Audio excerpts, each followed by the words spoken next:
$45 on a plane with one-way ticket and heart full of dreams and hopes. Been ever since. I think I trained one person really well. The big realization that time equals money. Because in Yeah. India, we get paid a bigger job. Nobody, especially migrants, 6 years into a new country, would have done that with a mortgage, with kids, with commitments. Tell people, big, bold, timely decision is your key to success. I was like, I came here with a one-way ticket and I've done really well. So I'm just going to do extraordinary superpowers. I just fail fast and keep moving on. That's it. Welcome to SaaS Dads, where we scale SaaS without sacrificing family. Alrighty, so we are back for another SaaS Dads with the lovely Priya from HL Growth Partners. How are you, Priya? Very well, Gary. Amazing. Thank you so much for having me. How are you today? I'm good. Thank you for coming on. SaaS Dads, are you a dad, Priya? Just in case you're not really. I don't identify as a man. That's good. No, you're a very sassy mum, and we like to be inclusive at SaaS Dads. So we wanted to have you come along and also share your story because yeah, it might be SaaS Dads, and I started as that, and that was the idea about talking to other dads and how they're managing families and kids and building their SaaS businesses. But obviously, there's some great SaaS mums out there, but probably not enough of them really. So it's really nice to talk to any of you ladies. And if there's any other ladies listening who want to come in, we'd love to talk to them as well. Be nice and inclusive at SaaS Dads. Yeah, it's really good to talk to some of the ladies as well. You're originally from India, right? Now That's in right. Australia. And how long have you been in Australia? You moved here 10 years now. 10 years now. 10 years. Okay. And you have two boys, 14 and 10? That's right. Very nice. And married to your One husband? husband, one husband. One one husband. Can you The have first, multiple can you have multiple husbands in Indian relationships? I don't know. no, not No, legally though. just I'm just My kidding. first ever boyfriend at the age of 27, got married to him, and yeah, been ever since. I think I trained one person really well. Very nice. Very nice. And your business, HL Growth Partners, how old is your business? How long has that been going? So HL Growth Partner is a very new brand that I launched for during Black Friday 2025. However, I've had my primary business, which is Pivot to Thrive. That's my registered business in Australia for the past 4 years. We complete 4 years tomorrow, Gary. Very good. Very good. And what's your journey been like into high level? Like because you migrated here 10 years ago, and you told me this before. I'll get this number wrong, but you migrated here with $200 or $500 or something, wasn't it? Like it was $45. $45. Okay. Yeah, I knew it wasn't like a lot. Just tell us a little bit about your background, like where you grew up in India, you grew up, your background, and then what brought you here to Australia with $45. Okay, so a typical Indian life, every Indian kid who's born is either a doctor or an engineer. I was baptized as Dr. Priya when I was born, but I think I hated it.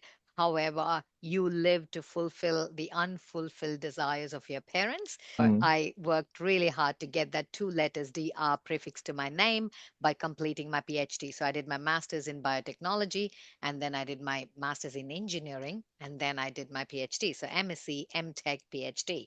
Wow. That's what I did all my life. The only work that I did when I was back in India was work as an university lecturer. That's the only job I did for 9 years. Pretty good, in the movies, like life is good. I met my husband and we got married. I was diagnosed 80% sterile with polycystic ovaries. However, I conceived my son naturally right after marriage. So everything was good. I had my first son, and on day 6, I was waiting for my husband to visit me at my parents, and I received a call from ambulance saying he was at an inspection site and there was a huge metal job that just got off the hook. 350 kilograms landed on both his legs. What was it? A metal? Metal, like a metal object that Yeah. landed off from the crane, landed on his foot, both the legs. Oh, So he had goodness. multiple fracture. I didn't know whether I could drive after 6 days after delivery. India is different. The people pamper you too much. So yeah, my basically he was bedridden for 6 to 8 months. So that was like a turning point in our life. So I had to go back to my job, cutting short my maternity break to just 1 month. My son stopped taking feed from me. So my mom was like, "You're useless anyways at home, just go back to work," because I Mm. had mortgage to pay. So I went back to work. And so we were doing long distance. He was at his parents in a different city. I was in a different city working with my little son. So it the challenging phase that we had. And then, surprise, I got pregnant with my second son. And at that time, my university was laying off staff. So if you're going on a maternity break, you don't have a job when you come back. Pretty much that was a strategy to lay off people. So, when you're pregnant, and my husband started a business which was not doing well. So we literally were looking out for options. What do we do? Then my brother-in-law suggested Canada and Australian immigration. So Australia had a very structured pathway compared to Canada. Canada was more like a gamble. So I applied for skilled migration visa. My entire second pregnancy was spent doing my visa process myself. And we got Mm. the visa when my second son turned 11 months. We completed his first birthday, and me and my husband, we came. And that's the photo you'd have seen, with $45 on a plane, with one-way ticket and heart full of dreams and hopes. We landed in Darwin. Northern Territory sponsored my visa under university lecturer category with just one university, as every week we need to pay bills. So I didn't wait for Charles Darwin University to give me an offer letter. So I basically got my first permanent full-time job with Bet365, the betting company. So That's right. thrown at the deep end with Aussie punters. Every statement would start with an F or a B or a C, which I'm not used to. So it was an easy integration into the Australian culture. I'm friendly, I can get along really well. That was the initial training I got in Australia.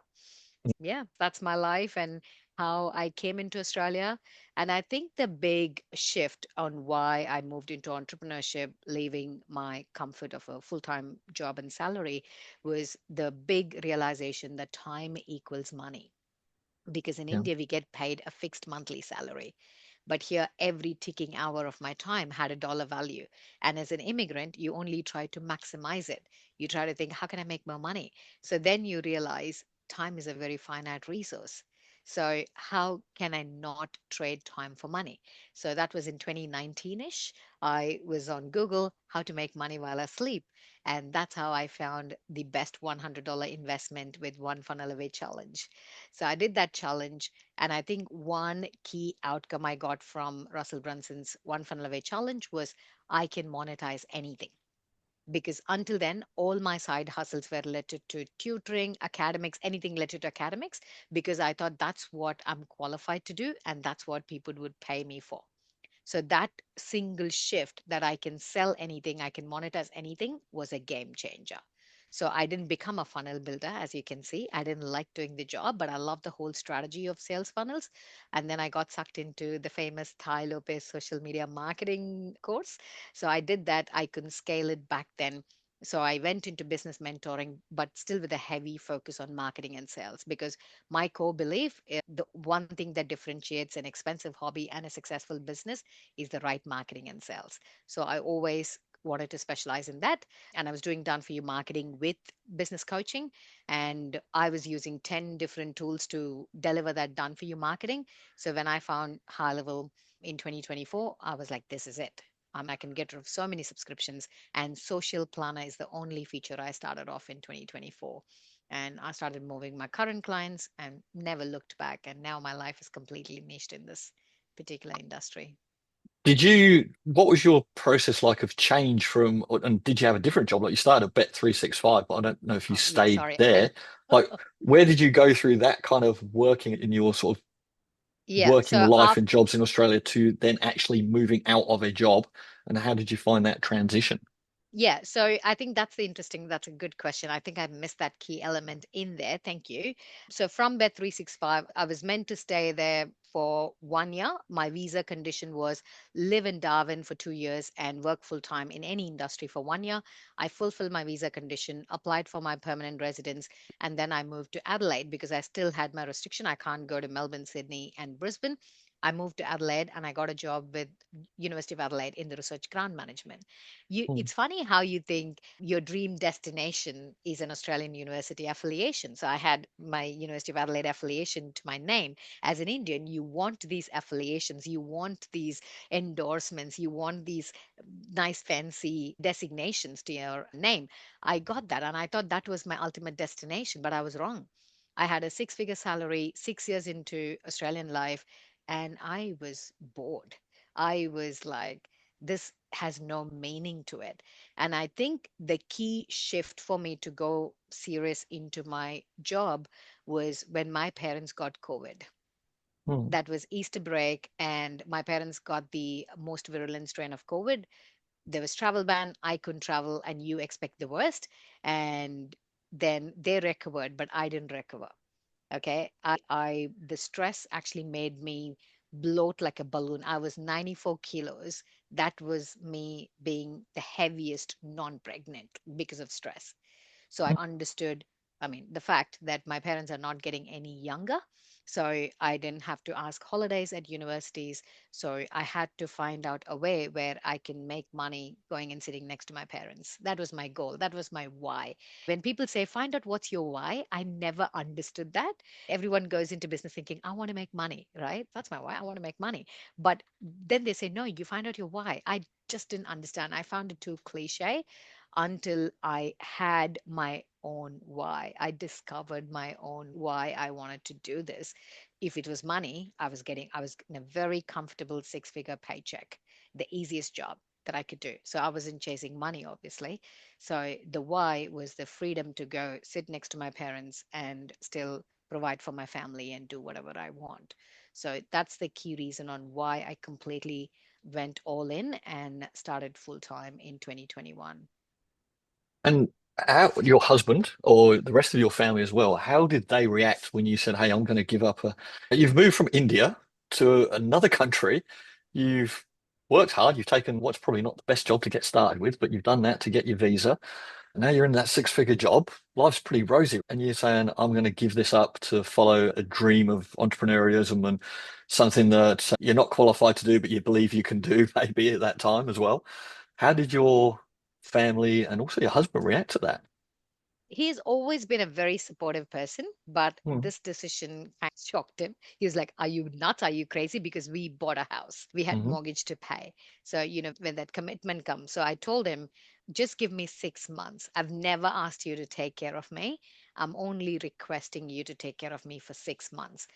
All I want to do is try if this is going to work. If it does not work, I have no regret or shame in going back to a job. But I want to see and convince myself that I tried. I went all in. I gave it my all and then I quit. I have no shame in doing that. But I don't want to, because my business would have made $18,000 all up, Gary, that year when I quit my full time six-figure job. Nobody, especially migrants, 6 years into a new country, would have done that with a mortgage, with kids, with commitments. They would, I don't know anyone else. Yeah. So I don't know if I should call myself bold, but I always tell people big, bold, timely decision is your key to success. And did you really believe you were going to succeed, or did you go into this going, "I'm going to give this a go and see how it goes," or did you have that like really strong? Some people have that really strong belief is, "I'm going to do this, come hell or high water." Was that your attitude? Yeah, I was like, I came here with a one-way ticket and I've done really well. So I'm just going to do it. But I didn't want to sound confident to my husband and freak him out. So I'm like, you know what? Just give me 6 months, but I know I'll do Okay. it. So I'm like, if it's not working, I'll definitely go back to a job. Don't worry. Because the job gives him comfort because he was still not out of the trauma of failed business. So Hmm. he had that baggage in him. So that fear came from that baggage. I understood that. I respect that, and he meant good. So I told him, just give me 6 months. If nothing works, I'll go back. But from 6 months, the graph started to move up. He started to believe, and the rest is history. Here we are, 4 years full time in business, 4 years completing. And so you had a little start in there. You mentioned you were making some money before you actually quit your six-figure job. So you're making some money. What did you go all in to accelerate and say, "Hey, this is what I'm going to do. I'm going to do this entrepreneur thing." What did you do and focus on to actually drive that to succeed? Okay. The key reason being quitting the job at the wrong time. I quit during Christmas. I did Mm. not realize Australia shuts down for damn 2 months. Okay. Yep. I always got paid during Christmas. So I didn't realize I'll not get paid. And I quit my job and I was like, shit, nobody's doing anything. So what do? I needed work to keep myself sane and not kill anybody. So that's when I sat and thought, what's the problem with my current clients? What's the key problem that I see in this industry? Because I was in business coaching. I can coach you, Gary, and give you every roadmap to implement step by step. But you will come back next week and tell me, sorry, Priya, I did not have the time to do it. And genuinely, you don't have the time to do it, right? These strategies work. You know what I'm telling you is going to give you results, but you genuinely don't have the time. So there's one missing piece there that I love the strategy. I don't like doing the job. You want that strategy, but you don't have the time. How do we solve this problem together? Is when I saw my colleagues back in India with PhD qualification like me, who gave up their career after marriage and children, lose their identity, get stuck with unhappy, toxic marriages. So I was like, okay, I want to help such women back home. Mhm. Which I just put a story on Instagram. If you're a woman, if you're a mom from India and you want to work from home, I'm going to train you. So it started with 5 women trusting in me. So they pay me. So I've got a training and placement model because if it's free, I'll have half of India coming and DMing me and joining me. So I wanted people with skin in the game. So I charge them a very affordable fee. They come into the container, I train them. And when Australia opened in February 2022, I paired each of my clients with one of my VA, and then my graph started to blow. My tagline was a business coach who does marketing for you. Yes. That's very smart, because you're exactly right. You talk to all these business owners and they want the ideas and the strategy, and most of them do know the things that they should do anyway. And a lot of Exactly. coaching is confirmation. Mm. But yeah, the time to do it is the challenge, right? So being able to put that in place is a stroke of genius, Priya. Well done. Thank you. I think Very good. that's what started to move the needle, move the graph. So that was my USP. I always search for this one thing. If there are 10 service providers dealing with the same thing, why would someone choose you over your competitors? It's not Yeah. racing to the bottom kind of pricing strategy. Okay. So in terms of value ladder, in terms of something very, I'm very left brain. So I would like to see something tangible. That's why I struggle to sell just coaching. For me, coaching is intangible. Coaching is very a feel good factor that I can't invoice every month. However, if there is a tangible element that is attached to the coaching component, with you get 3 posts per week, you get one newsletter per month, you get one blog post per month, that's a tangible outcome that the client can actually see. Yeah. It's So just my brain. you got strategy in action, basically. Correct. Correct. Yeah. So I think that was my USP. And I was like, okay, this is it. And I went and that I grew from there. You've grown very well from there through the big part of the high level community as well. You've been on the stage several times. You're going to be on the stage again in India coming up shortly. You'll be one of the featured speakers there. How has that helped you think, as well, being part of the high level community? I think it came to me as a surprise. To be honest, I didn't know any of you guys. I didn't know anyone. I was just in my little corner. I was putting my head down and working, and I got a random DM saying, "Hey, we're gonna have an event in Australia. We would love we've seen your stories, we've seen your stuff somewhere, and we would invite you to come and speak." I thought, "Yeah, it's a scam," and I ignored that DM because there was no image. And then I received a official Go High Level calendar to book a call to talk. And then I booked a call, and that's when I knew, oh my God, this is real. And for the first time, Gary, it's interesting how I struggled to take that yes. I had imposter syndrome. I was like, because most of the other speakers, like Sarah, Ryan, everyone were pretty well known. Johan, they were very well known in the high level community. And in that poster, you can see even Billie Jean is tiny, and I was big with that red blazer. And I was like, I don't know, I just couldn't take it. I had so much of imposter syndrome and I was confused. And I reached out to Nick. I don't know if you know him, Nick Hilsai. He's in India and he's done well with the ClickFunnels community. He was a speaker at Dallas the previous year. So Nick was 19 or 20 when we were all in the ClickFunnels community. So I knew him as a young guy. I reached out to him, hey, I've been selected to speak and I'm feeling a little anxious. And he sent me a Zoom link. It was 2 o'clock for him in the morning and he was kind. He sent me a Zoom link. I got on Zoom and he said, Priya, if money was the only thing that HighLevel is saying, you would see a different set of speakers. But HighLevel wants to feature different stories, different things. And what you do with Indian women is very unique. Not many people do that, right? So you've got this huge profit with purpose model. So that's the story they want to feature. So don't feel like that. So that kind of helped me, I would say.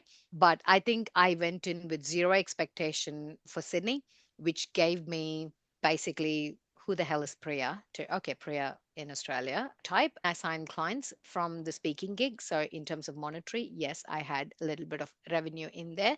And then Dallas was again a massive thing, but I was not prepared what to expect. Again, Dallas was a whole different arrangement, but definitely Dallas put me on the global map. It built authority. Now I get invited to speak all of these virtual summits and things like that. So it's definitely helped me with my brand positioning. And one thing I think Level Up did was helping me understand there's a huge market for implementation. Mm. And that's why I started this whole new brand called HL Growth Partners, because I never used any of the third party onboarding and support services from day one. From day one, I had my own team. And I just don't believe it's basically the way you buy is the way you sell, right? Because I've not used that services, I think the way I do will help people more, will help people to fast track. Because the way I do is I just don't have a high level VI, right? I've got someone who specializes in Figma mockups. I have someone who specializes in funnel building, one person in automation, one person right now focusing just on AEO so we can rank higher on ChatGPT and stuff like that. So I've got these different people who specialize in certain elements, and all of this put together is what brings us results, brings results for clients. So I was like, how do I bring this model? I struggled, like I said, for me to bring that USP takes time, but once I get it, it's I can really get it very easily. So I took a lot of time to find out that one USP.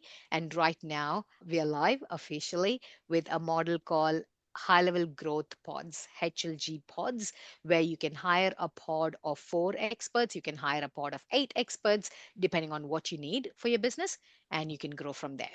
If you don't know who to hire, the first will be a project manager who will actually review what you're doing and actually project manage and say, okay, these are the people that you need, part time, full time, whatever.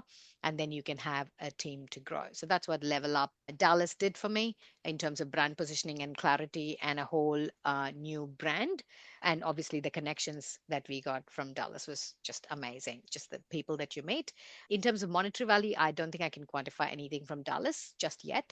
But India, I'm going to have my booth for the first time. So I'm excited. And India, I think I've got the best of both worlds. I can hire good team members and also launch my HL Growth Partner and validate if people will tap their cards. Yeah. And it's a great thing as well to sponsor those events because we're all working as part of the high level ecosphere. Got a business running off the back of there. We have one too. So we want to see high level succeed and support that as much as we can. And then you find your people there, I think, as well. Like just really nice people. Like I've been to multiple high level events now, and I'll be going to a few more this year as well. Unfortunately, not India. I won't be going there, but we've got one of our team going along in to represent us. So yeah, I just think seeing those people and hearing these stories and hearing people's journeys, and people are good to share their advice on what they've done right and what they've done wrong. Just they just want to hear and help as well, which I think is a really nice thing and a fairly unique thing in the high level community, is that people are just willing to share their stories. They just want to help other people because they think that there is enough for everyone. And I think that really comes from the founders as well from the top. They really want to listen to the community and serve them. I think that's a great move for you going to India. I think you'll do really well out of there. Now, your family, like we talked about, you persuaded your husband to that you were going to do this or to let you do it or just told him you were going to do it, whatever that was. What do your family think about that now and your sons? Do they understand much about your business? Are they involved in the business in any way? Do they get what mum's doing and now mum's talking on a stage? What do they think about what you do? Yeah, they do. I share everything with them. And I remember when I quit my full time job in December 2021, officially when Australia opened in February, I launched a webinar in, I think on LinkedIn. Yes, LinkedIn.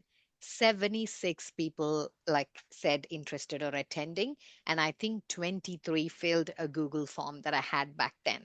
Okay, so 76 RSVP, 23 registrations came through, and zero turned up for the webinar. That was my very first attempt as a full time entrepreneur. I was shattered.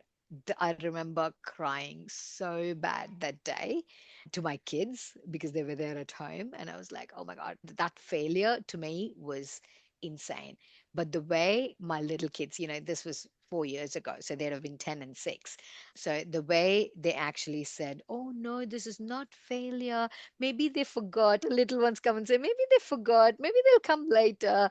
But then my 10-year-old, his words were, we can always try again, Amma. It doesn't mean this is the end. You don't have to feel bad about yourself. This is not about you. Don't make it all about you. You're such a great person and all that. They are my cheerleaders. I do not have I have literally zero friends. I can say they're all business contacts and acquaintances. Hardly out of hosted 5 people in 5 years in Brisbane. So I do not have much social life. Everything I do is either community, multicultural communities. I do volunteer and do a lot of leadership roles there. That's it. So we are very close, like crudes. We sleep literally on top of each other. What do they call that? The fur pile or whatever they call it. Yeah, like literally, like Adelaide, we had a 5 bedroom, big, huge 700 square meter house. We all will still sleep in one room. It's cultural and we like it. We still like it that way. So I'm blessed. I don't think the kind of lifestyle I live with, dealing with teams in multiple time zones and my sleep cycle is so bad. I don't think any other kids would be understanding. So I'm really grateful for my kids and boys, and they do understand what I do. And how do you manage, like, what's a typical work day like for you to structure around work and family? So the boys have got to go to school. They're obviously a little bit older now, so I don't know if they can get themselves there and stuff, but what's a typical work day structure look like for you in your home? My husband he's in a job that is, he's purely stuck to that job because it's flexible. He starts at 11:30 and finishes at 8:30. So he can do the morning school run. He helps me with lunch and everything. And I don't do the school run in the evening. They walk back home and I help a little bit with dinner. So I think my husband being very supportive is what helps me. And I kind of work from basketball courts and stay in the car park and work. So it's always like the way my kids convince me for anything, you can bring your laptop. Okay, you can just work from there. Just drive us there and we'll do this. You can do this. So we've got a very good arrangement of understanding things, but I definitely don't have clear work life balance or boundaries. Weekends, weekdays, anytime, any days, Monday morning, 9 a.m. for me. I like it. It's not a forced decision, but that's how I operate. That's how I enjoy doing things. To just take it as it comes along at the moment. Yeah, that's it. And also, 4 years in one business, shorter time in the other one, you're in a startup phase for another one. So there's always challenges, right? They're always growing, especially when you're dealing with a bigger team like you've got as well to manage that. And sometimes you have to be at the beck and call, right, to make these things happen. But what about your parents now? Because I mean, you mentioned there it's all business acquaintances, but you don't have family around you because you're an immigrant to Australia. The same as me. Like at the end of the day, I'm a white guy from England, so maybe a bit different, but still an immigrant. So we don't have family around us either. It's me, my wife, and my son, and that's it. So you don't have family support now. Do your parents support your decisions now from abroad? Because I know a little about Indian culture, and as you said, they really want their children to do academically, that doctor and lawyer type scenario. Are they supportive now of your decisions and what you're doing? You'll be shocked to know my brother who lives in UK, who's more British than Indian. He's been in UK for 26 years. He went Mm. in 2000 as a student and he's settled with family and everything. He stopped talking to me because I joined a call center job. He didn't realize it was my survival mechanism as an immigrant. He Mm. thought only druggies and school dropouts do call center jobs and you have a PhD. And I didn't have that ego. I'm doing something legal. I'm not hurting anyone. I'm making money to provide for my family. My intention was very clear. So he stopped talking to me, and I was like, you know what, dude, you don't pay my bills. I don't care. So I didn't stop. I didn't talk to my brother for 8 years until recently, until 2 months ago. When I quit my full time job with University of Adelaide, University of Queensland, my dad stopped talking to me for 3 months. Mm. And because he wanted to tell to people, oh, my daughter works with an Australian university. And I said, dude, I can't live my life just because you want to show off in India. So I didn't care. That's okay. You'll come around. And I just followed my passion. And here I am. Now they're very proud of everything I do. They're proud of all the stages. I do a lot here in multicultural communities in Brisbane and stuff. So they see all of that and they're very proud, but it wasn't easy for them to accept. Do you take your children back to India much to keep them in touch with their sort of cultural heritage and stuff? Yeah. Every day, or pretty much every day, they talk to my parents and in laws. I talk to my father in law every day for the past 15 years, and my parents at least 3 times a day, every day. Yeah. And whereabouts was it that you were from in India? South India. South India. Okay. I've been to India years ago. I went to Mumbai and Delhi. Had a great time. It was very interesting. But we were hosted by a very rich person in India, and I don't ever feel like I got to see the real India because we were literally being driven round to multi-million-dollar homes in the back of a limo and driving past. That's not actual India, Gary. You didn't see India. No, it was very weird. You could see India through the tinted windows. It was like, hang on, this doesn't feel quite right. It was a little bit strange, but I'd like to go back there again. We just went to Pakistan, who I know you guys are fierce rivals with over cricket and various other things as well. But we went to Pakistan because we have our development team over there and got to see a lot of that. And we also have a team member in India as well. I'm very interested in doing more travel. I fortunately took my son to Pakistan with me. I'd like to go back to India again someday as well and go and visit Yeah, over the there. hospitality in India and Pakistan would just kill you. They'll kill you with food. You would be stuffed with food and love. Yep, they definitely did, and they sent us back with food as well, like some amazing stuff, which was really good. What have you found like the most challenging since leaving that comfort of a six-figure income to entrepreneurship? What have you found the most challenging thing, and then how have you managed to overcome that? I think the biggest challenge for me, because my business model always has been dependent on implementation. I had VA even before I had a client, right? Or I always valued my time, and if something is not worth my time, I would delegate. Like I don't have problem in delegation, but the problem is because my business model is completely implementation heavy, team dependent, finding the right team members. So every day it's hiring and firing, hiring, training, firing. That's my everyday life. And that drains you, that exhausts you. You must know that, Gary. And it's not a one standard system like how you have. And I look at all your SOPs. For everything, you've got an SOP. For everything, you've got a video. And that's my dream to get where I want to be. But because we custom build and because every client is different for us, it is absolute crazy. So a Mm. lot of these stuff, I am the bottleneck. If somebody emails to my Priya at Pivot to Thrive, it'll be pending. It'll take time to action. If it goes to team at Pivot to Thrive, it'll be action. So it took me a long time to understand I am the biggest bottleneck of my business. So now I've got processes to onboard new team members, complete SOP to do that, Slack channels with automations for team members. So we've done really well over the Christmas break. Like 6 weeks, we worked like crazy and we've got some systems in place. And I think it'll get better from here. I hired a full stack tech developer because the projects that we are doing right now are more complicated than just a high level build. So he's my first full time full stack developer. I've hired a full time project manager now who's going to project manage other project managers. So I think building those hierarchies and making them understand that I'm giving you full freedom, just take the responsibility. Usually it's the other way around. Like they will not be given control, so they can't have their freedom. In my case, I give them all the freedom, but culturally, Indians are very scared to make their own decisions Mm. as an employee. That typical employee mindset, they follow instructions, but to actually lead and make their own call, they still depend highly on me. Yeah, you do have to lead by example and make sure that people are comfortable to make decisions as well, give them the freedom. And I've found that part of the challenge of that is allowing people to get it wrong because sometimes they will, and then you have to step back and just go, all right, hang on, they've got it wrong. Why did they get it wrong? Is it that they just got it wrong or did they not explain it properly? And self-reflecting as the leader of the team as well, and trying to take ownership of all those things. It's very draining. It's very tiring. It can be exhausting at the end of the day, like you said. So who do you talk to when you've got these challenges? Who do you go to for support or guidance? You don't have, well, you've only Um, got a small family around you.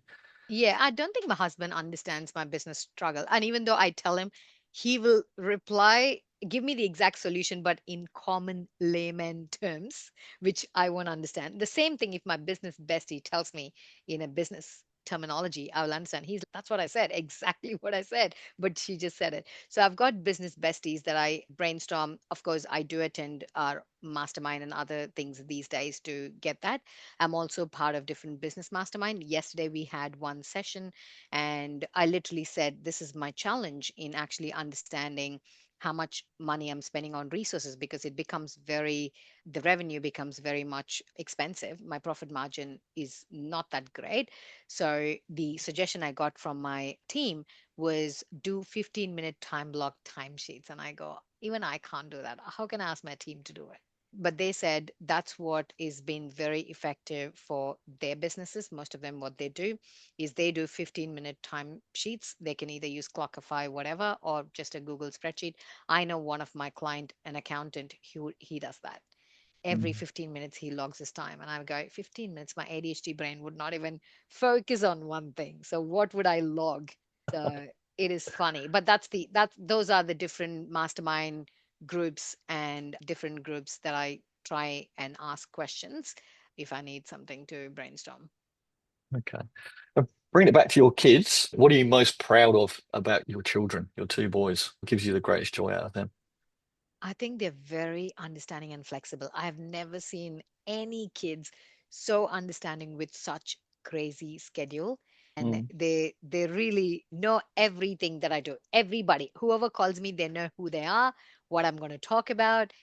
They just know my life in and out, which is very strange and very different because I'm part of different community organization. If that person calls, they know what I'm going to talk about.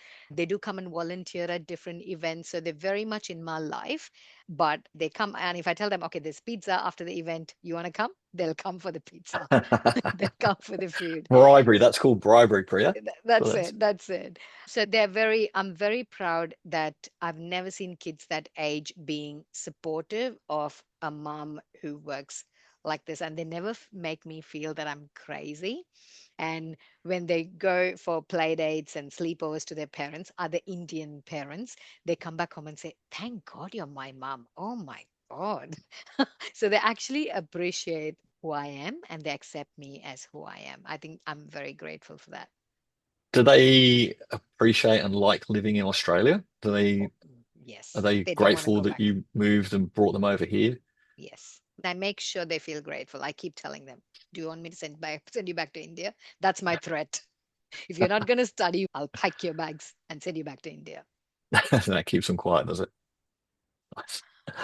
If you could go back and give a bit of advice to Priya, let's say 10 years ago when you were moving to Australia, what would you say to Priya who's setting foot on that plane? And was that, you said to me just before we started this, the first time you got on a plane was when you were 34. Was that the first time you got on a plane then or?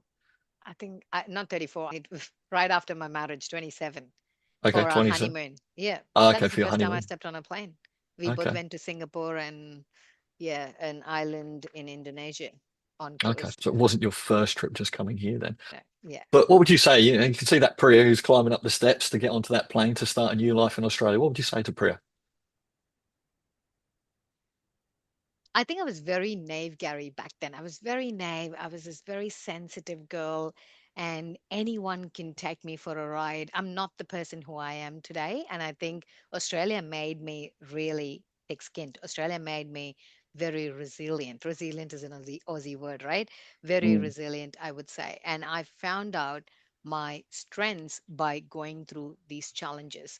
Restarted my life in three different states. I don't think you'd have seen people move multiple states in 10 years. I've moved three states in 10 years, started my life from scratch, built everything from scratch. So, that person, I would say, just trust your intuition and just chase your dreams. Nice. And chase your dreams is a great piece of advice to Priya from 10 years ago.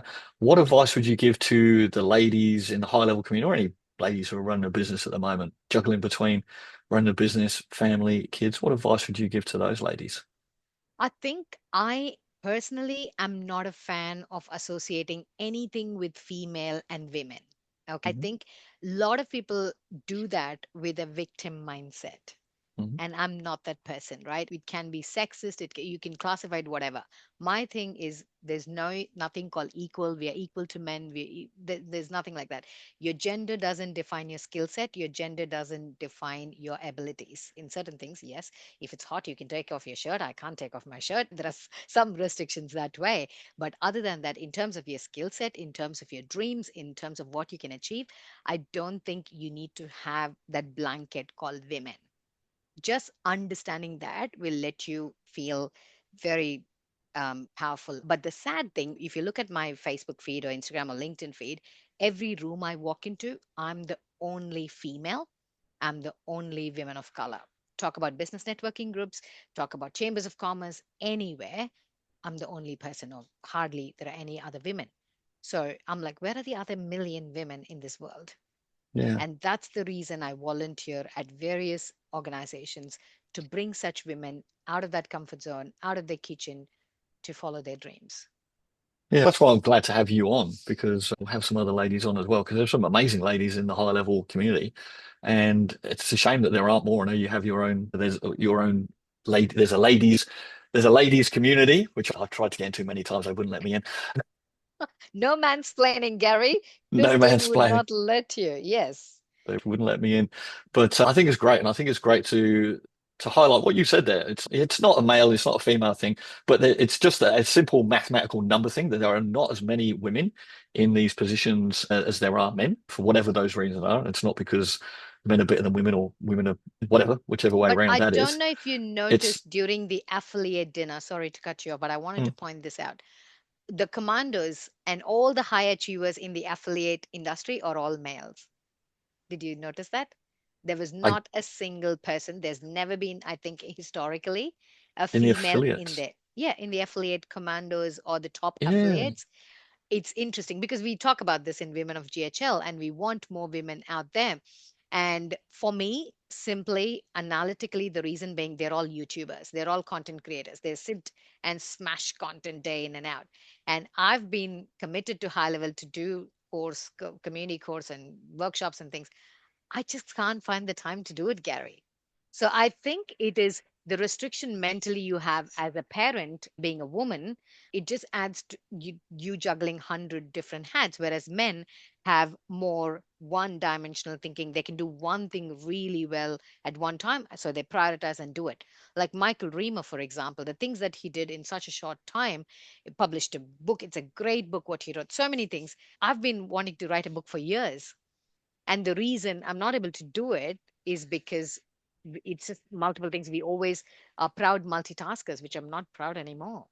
And I think that is the main difference between how a man operates, basically, from my personal assumptions and understanding, and why females are not able to do that well is because at any given point in time, we've got 10 different things juggling in our heads, and our priorities just gets divided. okay. How do Would we you sort agree that out? with me on that? I don't know if I'd agree or not because I'm not inside your head or any other female's heads. I feel like I have many things going on in my brain at the same time as well anyway.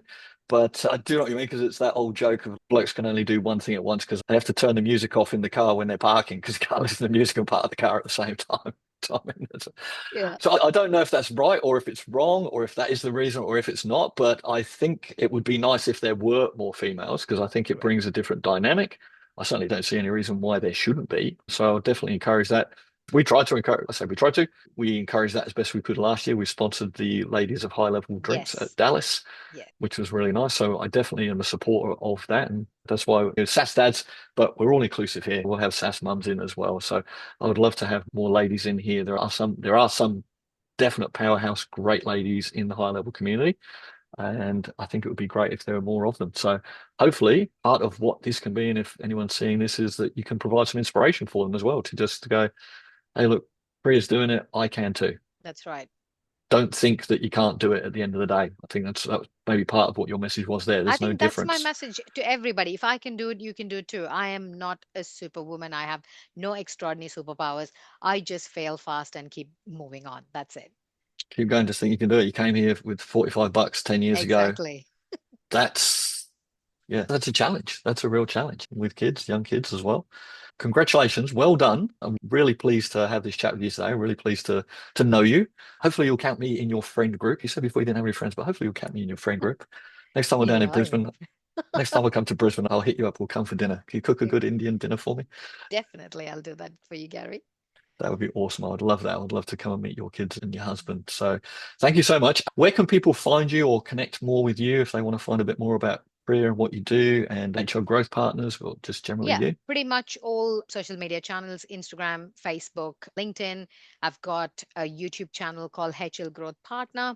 I've got a podcast called Pivot to Thrive Podcast. I couldn't rebrand it because it was all there in 23 different platforms and all the SEO would mess up. So the podcast will still remain as Pivot to Thrive, which is all about marketing, AI automation, and HL Growth Partners is all things high level. So you can find me on YouTube, podcast, pretty much everywhere.